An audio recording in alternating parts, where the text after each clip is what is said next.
Okay, I'm recording now. Good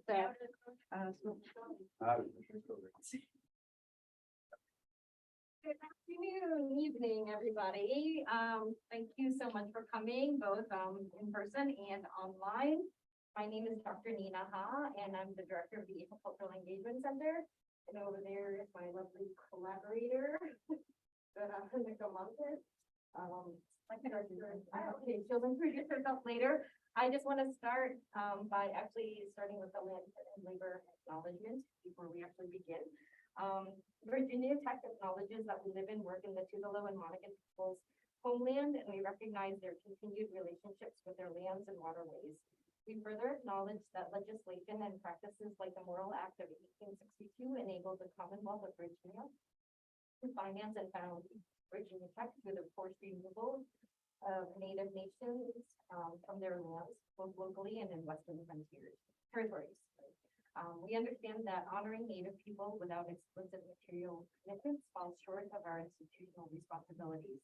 Through sustained, transparent, and meaningful engagement with the Tugelo and Monacan peoples and other Native nations, we commit to changing the trajectory of Virginia Tech's history by increasing Indigenous students, staff, and faculty recruitment and retention, diversifying course offerings, and meeting the growing needs of all Virginia tribes and supporting their sovereignty. We must also recognize that enslaved Black people generated revenue and resources used to establish Virginia Tech and were prohibited from attending until 1953.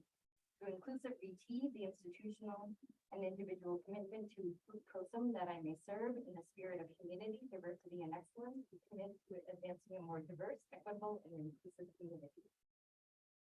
Thank you. Hi, my name is Veronica Montes. I use she and her pronouns. I am the director for El Centro. El Centro is this lovely space. It's the Hispanic and LatinX Cultural Center. And it's my pleasure to welcome you to this space. And now I'm going to introduce our guest speaker for tonight, Dr. Felix Wang. Dr. Felix is the Assistant Dean of the Honor College. Prior to joining the Honor College, Dr. Wang was the Senior Associate Executive Director for Center of Global Engagement at James Madison University, and provide leadership in coordination, collaboration, and outreach in global partnership for the university. In addition, he teaches for the Honor College in the area of global study and leadership. A native of Taiwan, he spent most of his life in the República Dominicana. He earned his bachelor and MBA from Campbell University in North Carolina, and master in education in college student personnel administration from JMU. He earned his PhD at the Center for Higher Education at Università Cattolica del Sacro Cuore in Milan, Italy. His research focuses in global identity formation and the impact of global experience on student learning. Please welcome Dr. Felix Wang. Well, first of all, thank you very much. It's quite a pleasure and honor to be here, invited. I want to say Nina and Beto, thank you for having me here. So since this, first of all, I love the space. I really think it's a great way to connect and intersection and here today. So at some point I might sit, so I'm not always just standing here looking at you. I don't know. And also I want to say that hi people that from connecting online. It's a pleasure, and thank you for connecting in. So today, should I sit or should I just stand? I'll sit. I feel like awkward. I'm standing. Everybody's kind of looking up. Yeah. So, so today, when I first had a pleasure to talk to Nina about the opportunity to come here, she asked to share a little bit about sort of my journey. That's what I call it, my journey as an individual, as a professional, up to today, and how some of those intersections, as you heard earlier, thank you for that introduction. My parents were originally from Taiwan, and I grew up in the Dominican Republic. So glad to see another fellow Dominican here today supporting this event. And then my journey coming to the US. I do have some notes here. And then as I was preparing for this talk, and more like I should say the conversation, I said, how do I frame this? How do I start this? And for some reason, I kind of look at it, my three different cultural experiences. as, so those are the three chapters I'll kind of highlight today. And through that, I try to do, as a story, about some of that. I wanted this to be, a conversation, so obviously I know at the end there will be questions and answer, but there's any time that, I guess I'm happy to take questions or clarification if need to. So I've been in the US since 1995, okay, as an international student. Some of the students are calculating 1995, I'm not born yet, he's really old, maybe, but that's my journey, how I came to the US. I like to play with words sometimes. It's something I think as Dominican culture, that's something I like to do. Sometimes introduce myself as an expatriate instead of immigrant, because I don't know why my colleagues from the US, the UK, and Australia, when they live in other country, they identify themselves as expatriates and not immigrants. Obviously, the definition of that, the difference, supposedly, I look it up, I promise, here in the Merriam-Webster dictionary. Expatriate is someone who leaves one's native country to live elsewhere or live in a foreign land. Where an immigrant, it's a person who comes to a country to take permanent residence, right? Although those are the definition that is from Webster, I sometimes argue that those have not been used in a particular way. I think for a lot of my colleagues who going outside the US, especially, they don't see that they are moving there permanently. So often I say, I could be an immigrant, but also why I cannot be an expatriate coming to this country, right? My background, something I conflict a lot, my younger age, sometimes I still conflict. It's my sort of my cultural identity. And so something I work for. Every morning I wake up, I look at the barrel, and I have this conflict. Do I leave this button open or not? See, I don't even know exactly what I'm talking about, right? Right? You know what I'm talking about, right? So I do that, right? So this morning I go like, okay, I'll do this. But then outside, you actually make my colleagues, well, not LatinX background, very uncomfortable, right? Especially I have nothing to show here. So I gotta do this, right? So this is just part of, I want to share that with you. I know it's funny and intend to be that, but it's also something for me or for others who have several identity, something you struggle, right? But then at the end, my justification is I have to make other people feel comfortable. Right? Now what I feel comfortable, because I know if I live this on, people are like, who do you think he is? Where's the chain? And I do have a chain, talk about stereotypes, right? So again, those are the things that I kind of use as an example. And so and as I'm preparing this, I kind of start thinking about those intersections that happen daily. So for example, I always consider I'm culturally Catholic. Yeah, I hear that all the time. Right? Culturally Catholic. Culturally Catholic. I'm not Catholic myself, but I'm from Mexico. And Yeah. Yeah. So my family didn't belong really to any religion, but I actually went to a Catholic school, and I was baptized, first communion, and confirmation as a senior in high school. But I'm culturally Catholic, right? So I still do the cross sign when the plane takes off, right? You know what I'm talking about. But my other heritage, I have a deep respect for Buddhism and Taoism from my Taiwanese family, right? So when we were trying to have a family, we asked blessings for Matu, which is it's a popular goddess in the Chinese and Taiwanese culture for blessing on family. So I think I still do that. Incense, something I still have at home, and then believe. So I try to blend that. I remember growing up. For Christmas Eve, I go to my friend's house for Christmas dinner because as a traditional Taiwanese family, we cannot celebrate Christmas.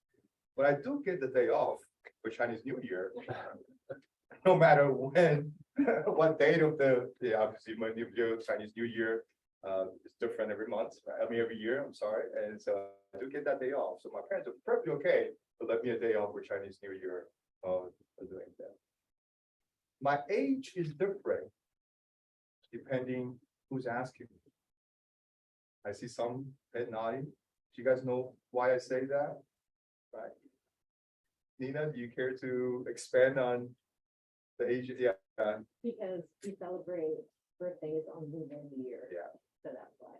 Yeah, it's different. And also for a lot of Chinese family and Taiwanese family, you were born with 1 year. You don't born with 0 year. The 9 months inside, but you are born with year 1. So my mom would ask you, say somebody, so depending on who I'm talking to, so I had to think about, am I 45 or 46, right? I have different age to who. My name is also spelled very differently in different documents. My Taiwanese passport, my Dominican passport, my Mandarin, my Chinese name is Wang Jinghen. Wang is my last name, but in East Asia, you put that first. Jinghen, it's my full name. But obviously, when I'm in the Dominican Republic, they just chop it out because you have to have a middle name. I'm in a Latinx country now. You have to have a middle name, so it's Jing. But instead of H-E-N-G, they put an H-O-N-G, right? Because they just how to pronounce it, right? And coming to the U.S. later on, my name is chopped out again, and it has Felix on it, right? So I should really be dedicated to crime, because this way I have several identities that I can use. Yeah. The last thing I think is something we have at home. We have dumpling nights. Every Friday night we have dumplings for the children. On a Saturday morning we have arepas. We make arepas with my wife's family is from Colombia, so we make arepas. I just thought it was funny. It actually made me think about some of the sort of cross intersection. Chapter 1. I was born in Taiwan, and at that time, my family later moved to the Dominican Republic when I was about 4 or 5 years old. This is early 80s. I'm not sure this is not a history lesson, but I think not a lot of people are aware of this. So in the Taiwanese population, there's actually what we consider in-state and out-of-state. Due to the Civil War in China, Chiang Kai-shek was the general who was fighting in the civil with the Communist Party, have moved to Taiwan. So my family actually, my heritage is Chinese.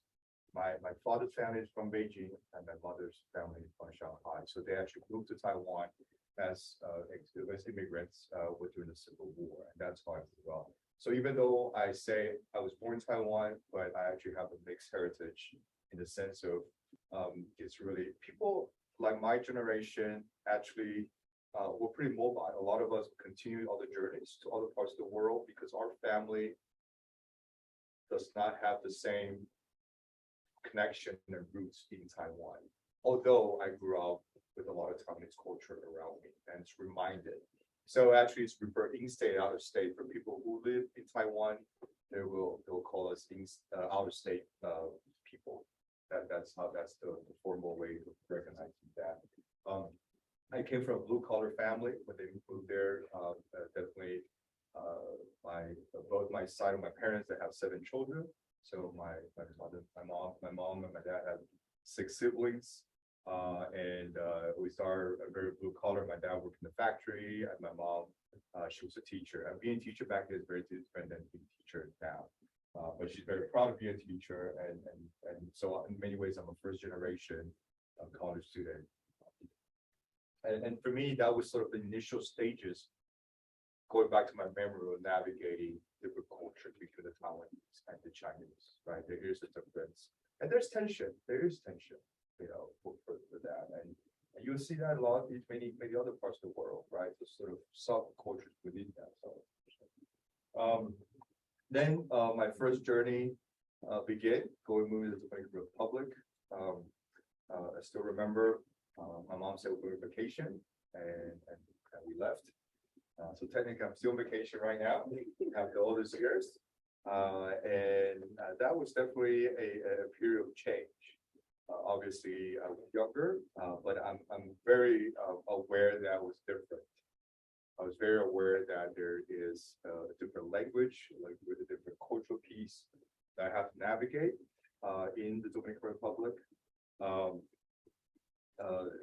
as a young person, often there's the need to try to fit in and being different. So being different, not only the way I look, is just because the language difference and everything. As a kid, you say things like, "I'm Dominican," And then I'll be arguing with my friends, it's like, yeah, I eat more plantain than you. Yo como más plátano que tú. Right? Yeah, that's a saying, right? So eating more plátano, more plantain means how Dominican you are, right? So those are things that still kind of, in my, and all my life, I have to continue to justify who I am, right? It's always a battle with my own people. And when I go to Taiwan, I had to justify that there's still part of me with Taiwanese or Chinese heritage, right? But they're like, you're not Chinese. Look at your button. You gotta look at your button. Look at your chain. Things like that. So there's always trying to justify and find an identity where I belong. So I think for me, the sense of belongingness is always something I have struggled and fight for. Where do I belong? Obviously, growing up, you can imagine things were brutal. There's all kinds of stereotype and discrimination that happened, and how for those who are from LatinX countries, everybody would look like he's a Chino, right? And if they're friends of yours, they call you maldito Chino, right? That's what they care for you. But actually, in many ways, you think about it, is that really the way it is, right? And Chino become my nickname. No surprise here, right? But I have adopted such a way that become a part of my identity. So my wife, who's from Colombia, will call me Chino at home. And everybody call me Chino so much, when they say Felix, they have no idea who's Felix. And then when they look at my driver's license, they say Ching Hun, and they really are confused. Who the heck is this person? So those are things I'm trying to navigate. Those moments of difference. It was brutal. I don't think I'm permanently damaged because of that, but kids will come to me and say, so what are you having for lunch today? Do you have a dog sandwich? Those stereotypes of what the Chinese community would eat, just things like that can be brutal, that, obviously make fun of your eyes, why can't you open them, and things like that. But I know people like cringe a little bit, but that's the reality. And it happened to me, but it still happened to our society today, where we're doing more sort of awareness, acknowledgement, and support for multicultural and diversity. Those are things that I from an early age, what I learned, which I didn't know was it's called code switching, right? So that's something I had to adapt. And as I moved into different communities, so in the morning I'm in school, and I'll be, okay, manin, ¿cómo estamos? And when I go home, my parents' friends are there, and I go, Mama Hall, to Mama Hall. I got a code switch, right? I didn't even know it was code switching, but again, I got used to even not only I changed my language but my nonverbal communication. I had to be more calm and respectful. I talk about the difference between the Chinese and Dominican beliefs and values, personal spaces. That's a big one, right? That's a big one. I had to practice to do greetings when I went to DR, when we did the kiss. My mother, who's been living in the DR for 30 plus years, who now she moved back to Taiwan, she still struggles doing that. But the greeting, the hug with the kids, with the personal respect and distance between that, the sense of time. That's a big one. All right. And Dominican culture, right? If you say, hey, come have a party at 8. You taking your shower at 8:30. Yeah. And they call you, be like, I'm walking in the door. No, you haven't gotten in the shower yet. Right? Where the Chinese culture is very different, right? If you say to 8, you're respectful, you're there 10 minutes earlier, right? 5 minutes, depending on the culture, right? Yeah, but I think there's certain respect of being there on time. It's a value that's important, right? And those are things that I struggle, and I really had to think through that. Priority would come to academics. For me, a couple of years ago, I think there's an author who talked about being a tiger mom. You know what I'm talking about? little bit, yeah. So my mother was a tiger mom, and I still remember this particular incident where the point that she put on emphasis on academics and the way she encouraged me did leave a scar. So this particular incident, and I will always remember because I got home. First of all, I want to acknowledge I'm horrible at math. I'm horrible at math. But I got home, I'm really proud of myself because I think out of the 100, I was like 96 on the exam. Yeah, pretty good, right? 96.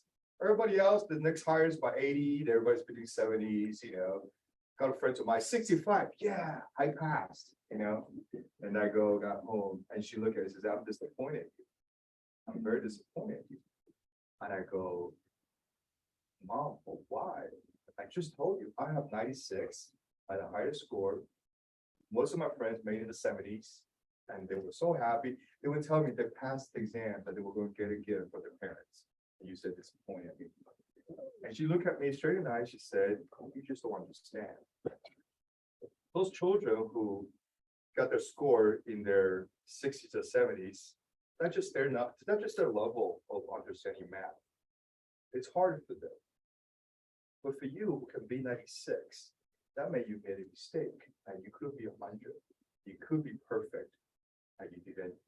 You carefully check your answer to be perfect. Because 96 means you made a small error on your exam, especially on the math. And you could be perfect while you're not perfect. Yeah.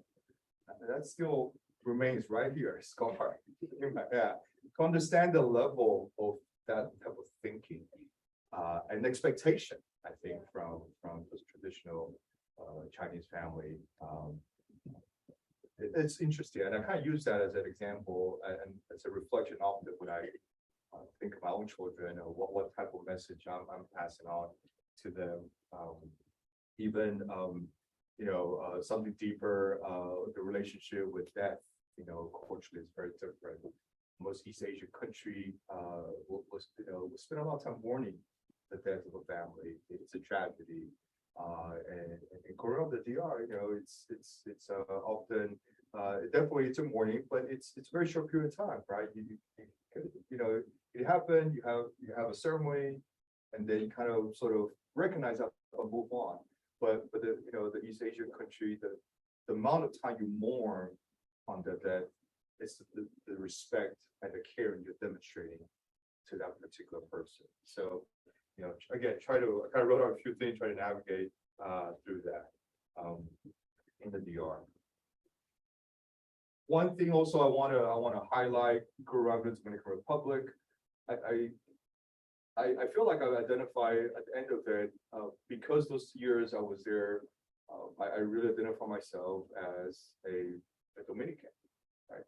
I used to work Dominican, and I used to work sometimes Caribbean.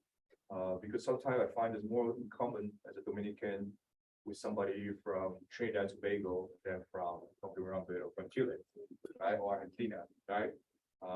I argue with my wife with Colombia all the time, how to say things, or the proper way to say things. She say I don't know how to talk, right? Those who are Spanish speaker, supposed to be grammatically, you say el otro día, the other day. As a Dominican, we say los otro día, right? We pluralize that because it was many days ago, just one of those days, right?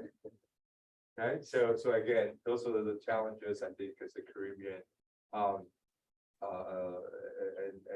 and in the Dominican Republic, like many Caribbean countries, I can't say for Central South America, but I'm sure there is those population. The early Chinese were the Chinese who left long time ago. I think they tend to have Cantonese background, so that's dominate. So many of the Chinatown that people visit is really built by the Cantonese population, right? And then you have some of the Taiwanese arrived, and later on, as China as a country become to open stores, have more connections and interactions, there were what I call the new Chinese immigrant when I arrived. So there was a diversity within the Chinese communities in many parts of that. But for my friends, we're just another Chino. Right, but there is that dynamic. So growing up, I had a Taiwanese friends who often would reject me because I don't speak Taiwanese. So I hang out with the Cantonese kids, right? I don't learn how to do karaoke in Cantonese, it was horrible. Try to fit in, right? You know what I'm talking about, right? And then I do my merengue salsa on Saturdays, and you know, just kind of navigating all that. But there is that sort of dynamic that's happening, sort of micro sub-ethnic groups within all these communities. That for me, just kind of fascinating growing up in the Dominican Republic. Then the rest of the story is I came to the United States as an international student many years ago. And at that time, I'm not sure what I was going to study. And I think at that time, kind of just pick business, right? Kind of think about my parents. Oh, I apologize. I forgot to mention. So when my parents moved to the Dominican Republic, in that case, was immigrant because they were going to try to stay, like many Chinese community. You kind of rely on Chinese communities and to see what's opportunities.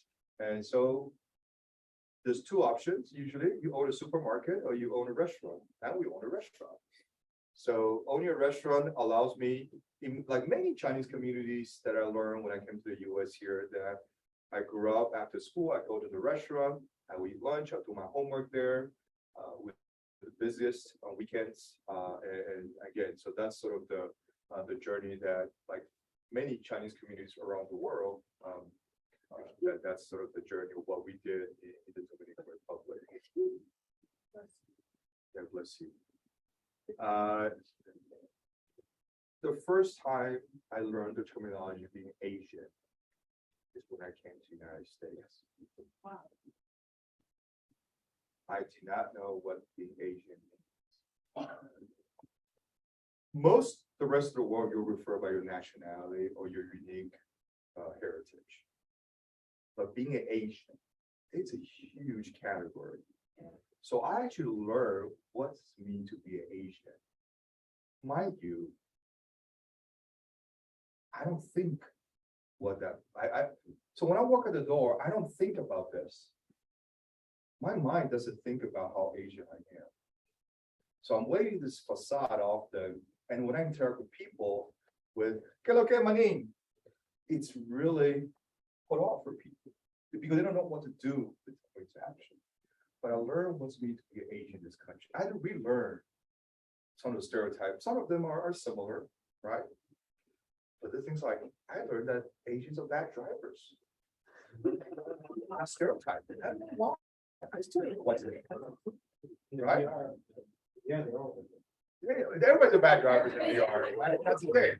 But how the Asians, everybody is a bad driver in the DR. But this country, I know there's a stereotype that jokes about Asian being bad drivers. And I was like, the basis of that, right?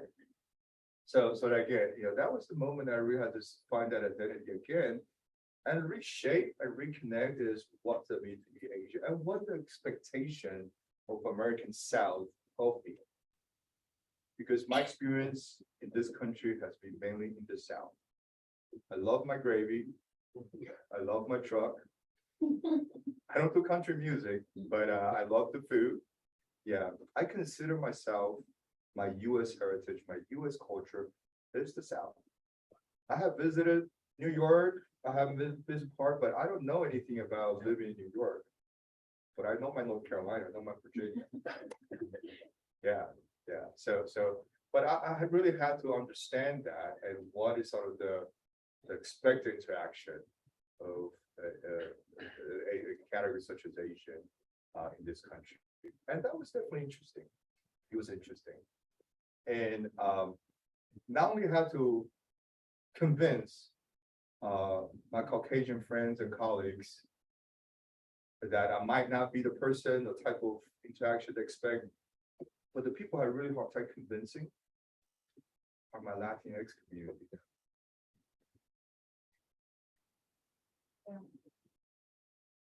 My last name is not Perez or Hernandez. Right? I don't look. Although those most of foreign born Latino, you do know there's Asian communities all over the world, right? And that for me was one of the biggest struggles I had coming here, because as that became my dominant identity, I was being rejected from that identity and that community. Because automatically, physically, people say you're Asian. And that I don't have to renegotiate, but I have to renegotiate what to be a Latino. And like things of Latinx, right? Latinx is about 3% of Latino population. We use that terminology. That's a reality, right? Because it's very US based, which I think it's good, but also to understand what that means to be a Latinx in this capacity or Asian American. Am I good on time? Okay, I just want to make sure. So I had to kind of negotiate all that. I was a business major, and I think my career had really shifted as an international student. I worked in the international office as a student because I needed a job. Because as an international student, you can only work on campus. Those international, you know what I'm talking about, right? You can only work on campus. 20 hours. I used to type I-20. So I know international students here, maybe some international students. There you go. There's paperwork. Now there's all computer. I had to type with a typewriter, I-20s, and the visa. Yeah, on a typewriter. Yes. Oh, okay. That's a skill. That was definitely a skill. I should put that on my resume. I could, and then do all that stuff. And then later on, I discovered there's a career in international education. And so my journey in higher education has mainly being an administrator. I was telling Nina earlier that for the past 10 years, I've taught for the Honors College. And so as of this year, I've switched to Honors College and focusing, so half teaching and half administration. During that, I really was grateful about some of the experiences and some of those dynamics. I mean, there's a lot of stories. I don't think I have time to do all that. Happy to answer any questions and chat more about it. But there's a few things I think is take away for myself, and I hope I can share that with you. One of them is I definitely have recognized the privilege that I have. My role at the university, my role with the community. I have certain privilege. I was fortunate to have an education. I was fortunate to have resources. And I'm fortunate to be able to be in a position where I can give others the voice, right? For any of the community that I work with. One thing I was very blessed and very grateful is when I first came to James Madison, the international student support was together with multicultural support. So I actually learned a lot about multicultural. My background has been traditionally international. So understanding sort of the Asian American journey, the Latinx, and our African American and Black communities was such a blessing. With the multicultural office, I was involved in different activities. I was blessed to actually met Coretta Scott King. Yeah, she was a keynote speaker for our MLK celebration. I was there, I hosted her. I shook her hand, I have a picture with her, and that's something I'm so proud of. I learned about the Divine Nine. And because of that, and because some of those experiences, I actually pledged Alpha Phi Alpha, which is one of the Divine Nine, which is a historic Black fraternity, and that's something I really took that in the heart of that interaction and bring that commonality together. I think that's something that I'm very proud of that I was able to do across all those intersections. A few takeaway today, which I try to highlight. I don't know, mentioned earlier, but right now, one of my role on campus, I serve as the chair for our APIDA caucus at James Madison. So I try to really understand sort of how can we advance and advocate for our APIDA community, but also from our Latinx community at the same time. And in higher education, this part might be more sensitive, but I do argue that a lot of times, what people want to see, the success story of this, and that I talked about earlier, is this particular view of how successful when it comes to a Latinx person or APIDA student, right? I consider that process is whitewashed, right? They want to see, they want to hear the struggle, they want to see a particular profile of students who made it because their parents, maybe came without document and then they made it, and I think get brownie points because especially if they end up teaching Latinx studies, right? I think that's not fair. I think there's a lot of us who are part of that community who's not being identified or being celebrated by our own community, right? People like me, my wife's Colombian, but she's white Hispanic, so people don't think as a Hispanic, right? That's the journey of the struggle. I think, I consider myself a first generation. I consider myself immigrants and had that experience, but because I didn't come in a particular way to this country, I might not be recognized or celebrated the way that, and that process, I consider that also very whitewashed. There's one way to look about a success story, right, through that struggle, right? For those who have work and my own work with our APIDA community, I will continue to argue that one sad thing I feel the community in higher education is we're invisible. I actually argue if you're being attacked, you're being recognized. We're just invisible. APIDA students and faculty member often have one of the highest representation in higher education. But a lot of initiatives that is provided through, the system levels are not benefiting APIDA community. Understand the need to bring up, our African American Black brothers and sister, our Latinx brother and sister, but being invisible, that's a whole different level of being recognized for that. It's never failed as equal, just constantly counts. But we want to recognize that peer community. We want to understand they're here, but then at the same time, be like, often they're not part of some of the program in the system. So I will still argue about how can we make the peer community more visible. We talk about obviously programming this type of events, make the talk a little bit more sensitive about it, and people think about that. And also, there's also narrative of what people think that peer community should be. The Asian American story, which is great, but at the same time, we don't reflect that in our curriculum. We don't reflect that on our own population representation. A lot of the peer community are foreign born. Our faculty staff, our international students are not considered part of that, right?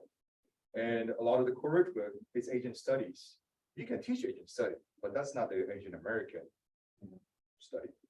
That's a very different thing, right? You can talk about, and usually it's coming from perspective of US, towards other cultures in, in Asia, East Asia, World War II. We talk a lot about that, political science, national affairs.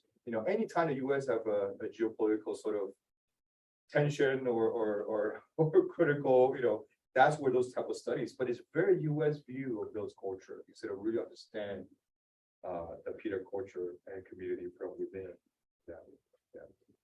And then, so again, those are some of the things I will share to say those are things that I'm working with, I'm thinking about it and continue to work on those issues and how can we provide a better space for our students and faculty on campus.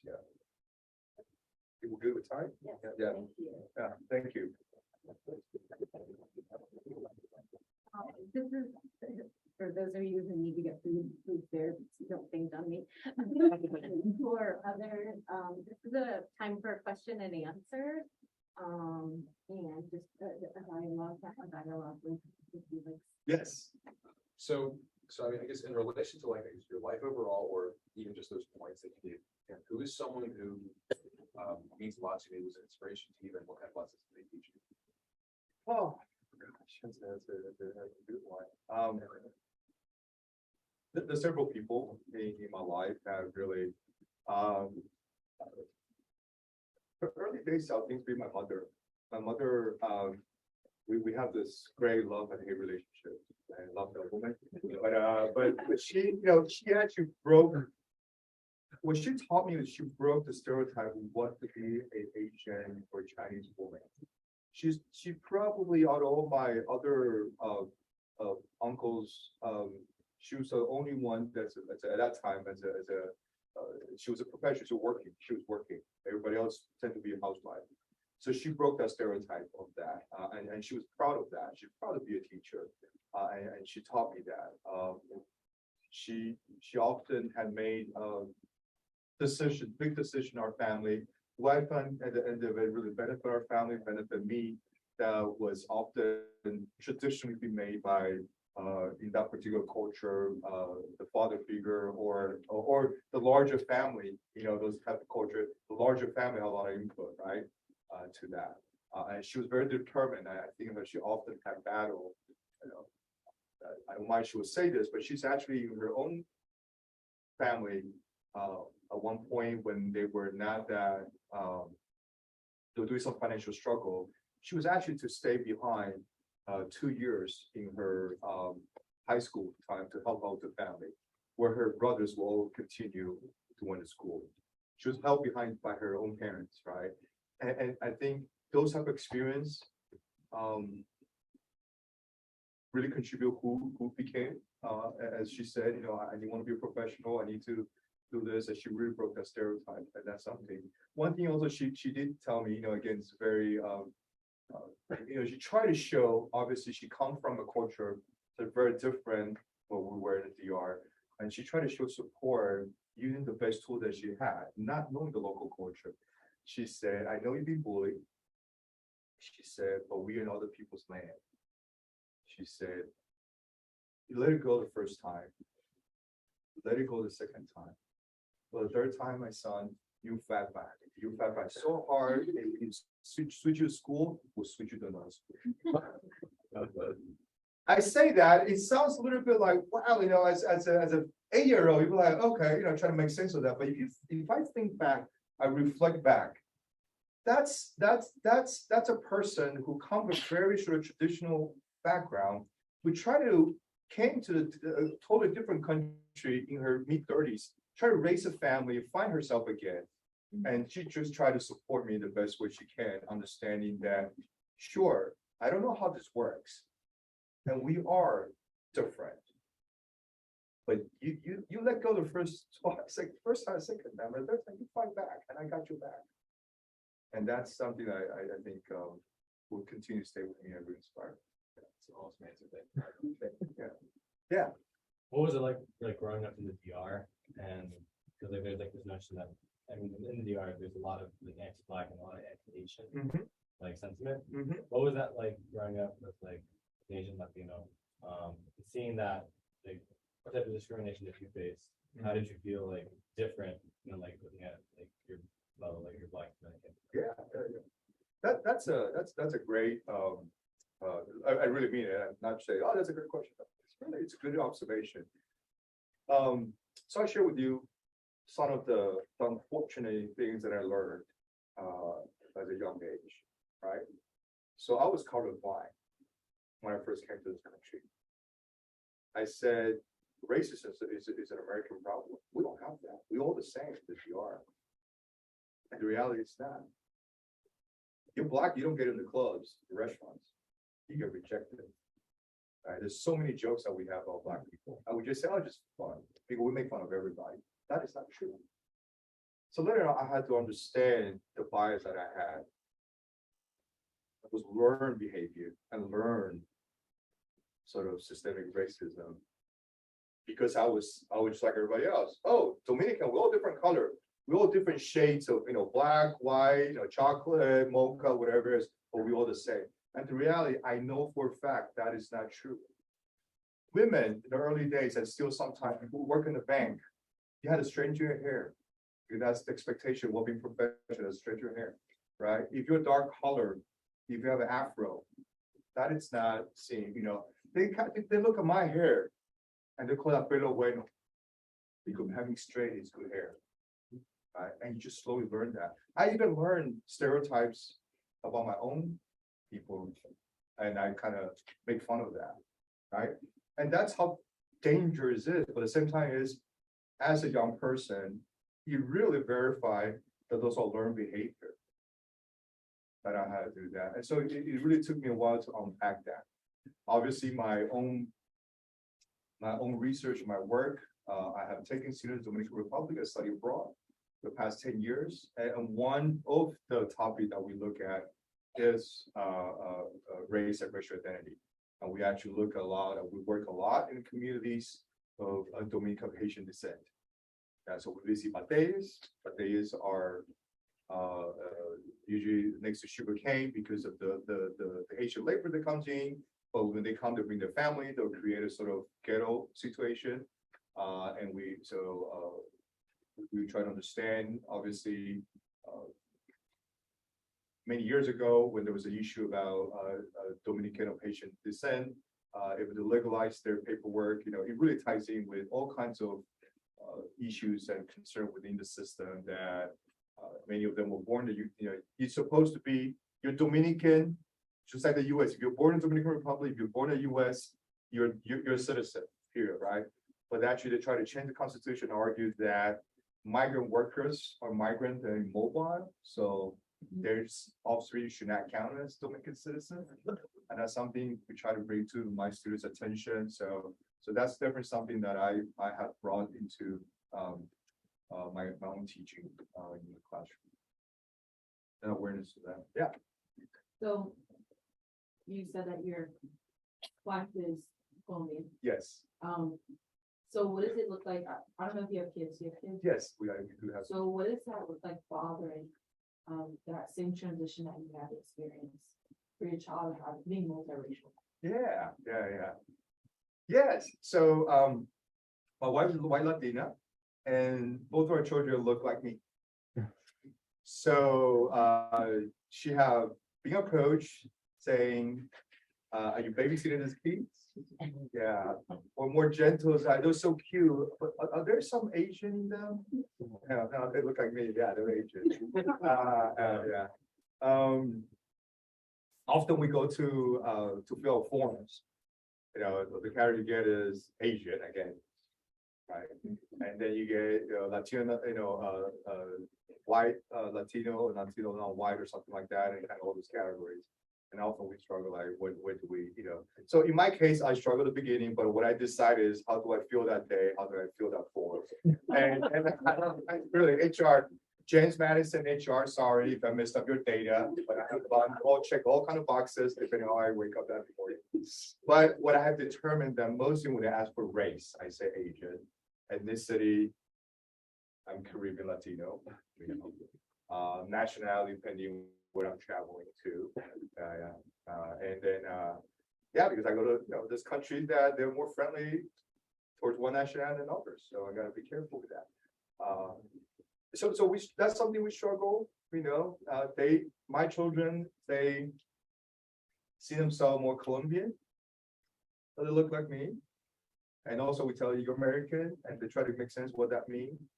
I think at home, we have a more traditional Latino culture dominate. They both grew up speaking Spanish. And our community, they do know how to use chopsticks better than my wife, and I'm very proud of that. But we too tend to have that, and we try to help them. For example, we're very frustrated with when my 6-year-old started kindergarten.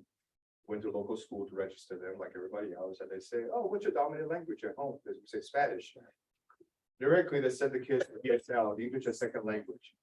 I said, that kid be in daycare for 3 years, which is all English. He speaks Spanish at home, but he understands English. He has a little bit of accent. I recognize that. But he's being daycare, which is predominantly English. Yeah. Automatically, English is second language. Yeah. And then, so those are things that we try to. We continue to navigate what that means for them. Can I add on to that?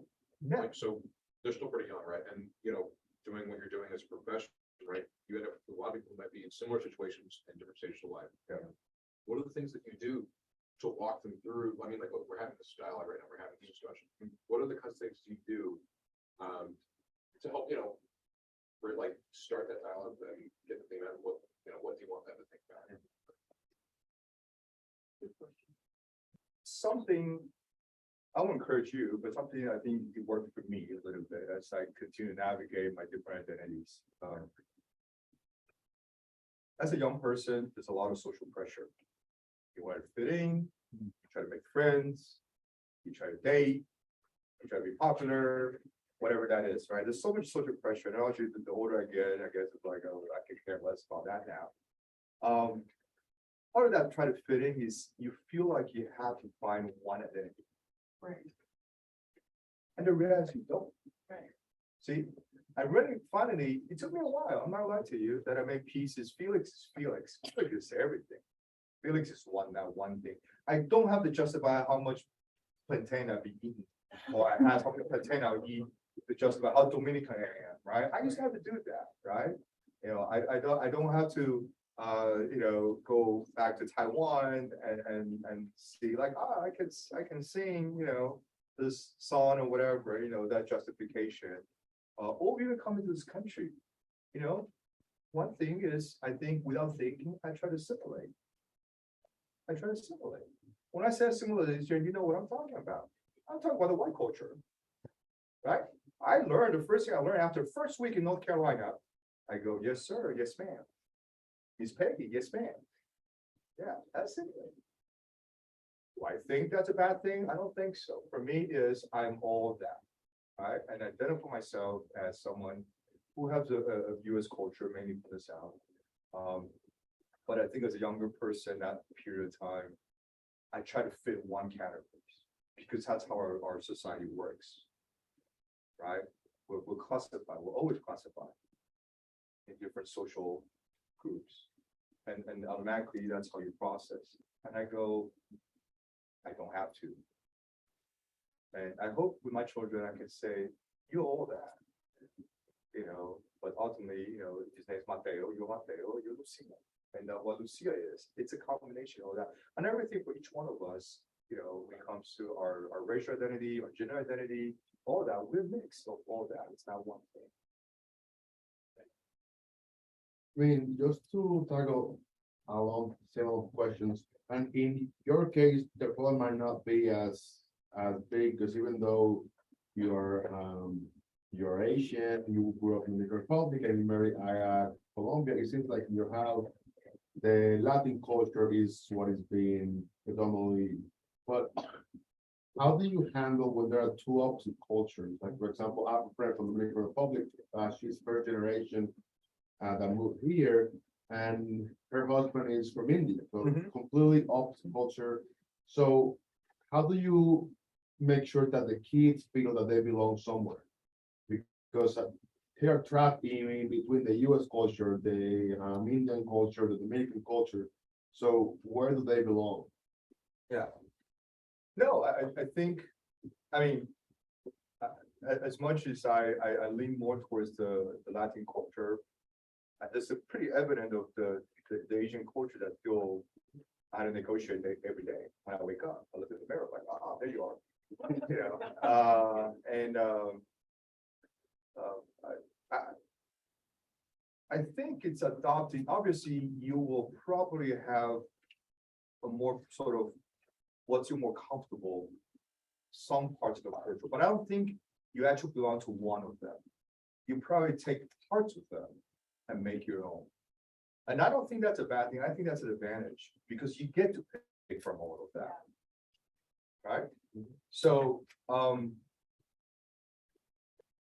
I'm happy to, you know, to let you clarify if there's sort of demands from the culture that you are expected to behave a certain way, that's a very different thing. Because growing up, I do have those cultural demand or expectation of me to behave a certain way. Right? My mom would say things like, you know, as a good Chinese kid, this is what you do. And I was like, gosh, that's a lot of pressure. You know, and then the older I get, I'm like, I'm not sure all Chinese kids are like that. I figured out that, but they use those sort of cultural expectation and demand of you to perform in a certain way. You know, sometimes my wife is like, you're so Asian. You know, I'm like, what's that mean? You know, she's like, because you're I said, not just me. Okay. So I had to do that, right? I had to do that. I said, it's just me, my personality, or is my culture? You know? Yeah, but so like, I mean, I'm also blend, like I'm also a mixture of a lot of culture because I've been in the United States for 15 years now, and I have gotten some of the stuff from here, some of the stuff from my friends from all culture, but I still know, I do have a sense of belonging. Yes, I mean, no matter how my personality shapes, and now I'm a make arepa for breakfast, whether back home I never did, yeah, but I still have a sense of belonging, and I don't know whether it might not be an issue for the kids raising in different cultures, but it might be, and I just wonder, how do you kind of work with something like that if it becomes a Yeah. problem? yeah, no, so. Obviously, I think for each one of us is different what the sense of belonging is, right? I have seen colleagues of mine or friends of mine who are, you know, maybe came to the US as a young person, and I've seen both extremes. Those who kind of preserve their home culture and heritage all throughout their lives, right? That means the people they socialize, the food, the type of TV show they watch, everything, it's that. To people who total denial or rejection of their home culture, you're gonna try to be more US, right? And this is not somebody you say, oh yeah, because they're adapted, they adopted here to this country. No, no, no. Like their parents and they were born, they came here, and for them that's just too much for them, right? So I think for everybody it's a little bit different. I think something healthy is something in the middle, where you can function in all those, and then, as I mentioned myself, when I was younger, I had a deep need to find that, because I think that is what the society tells us, is where you're expected to behave a certain way. Our mind works that way, So finding that middle point and say you can be everything. And I also feel like, and correct me if I'm wrong, when in the Dominican Republic, we didn't know much about other Latin culture. Nothing. We don't even know our neighbors in Haiti. No. Here, I was exposed to Colombian, Salvadorian, Mexican, Argentinian, so you become more diverse, right? So I wonder, in this case, my children who already start out with this diversity, would they have the same need of the belongingness? Right? So when you have a biculture, sometimes sort of the black and white position, right? You got to pick one. But when you have this type of, and that's what I appreciate about society like the US when it's so diverse, right? If they grew up eating arepas, I don't know, every other thing, and have all that combination, I wonder if their need of belongingness is still that strong. However, it doesn't mean they won't, right? And I think there's other parts of their functioning who might need that, because they're a little more insecure, because they want to hold on to something, because one part of their growing up, the development, the identity was being attacked, and the need for that. I want to be cognizant of time, and it is now 6:05, and our. I just want to make sure this. Yeah, there's only a comment. Ron, do you want to read the comment? Yeah, sure. So, Kenneth Wang just wants to say thank you for making this event available. I don't have any particular questions, but I wanted to say I really appreciate getting Dr. Wang's perspective, especially the comment about code switching without knowing what it is. Yeah. So, Thank you so much. All right.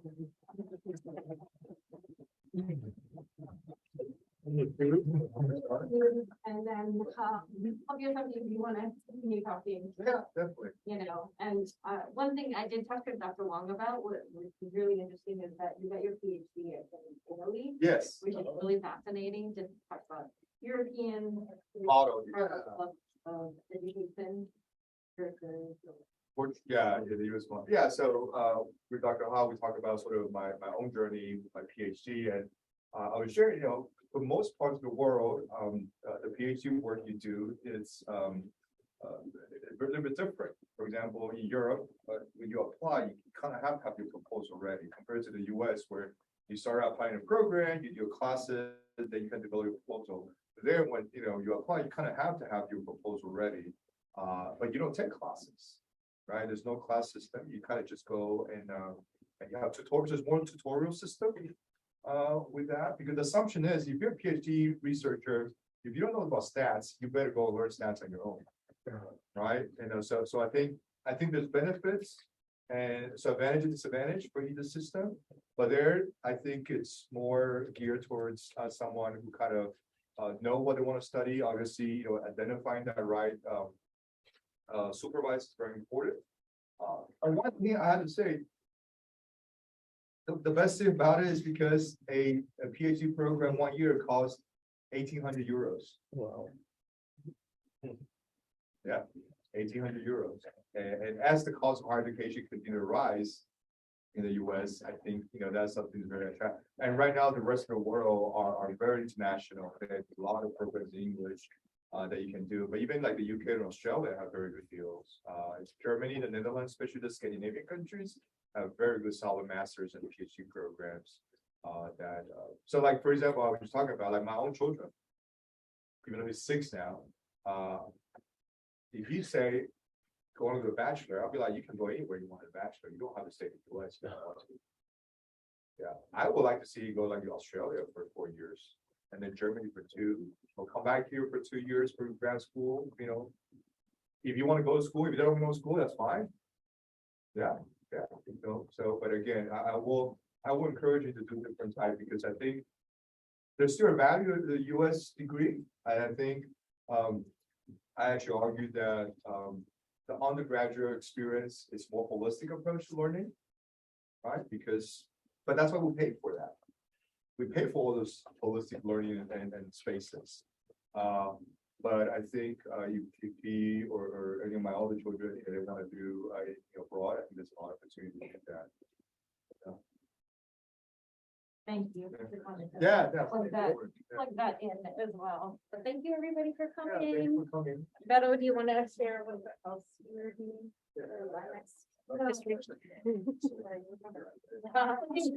Thank you for coming. There's more food here. Tomorrow we will have income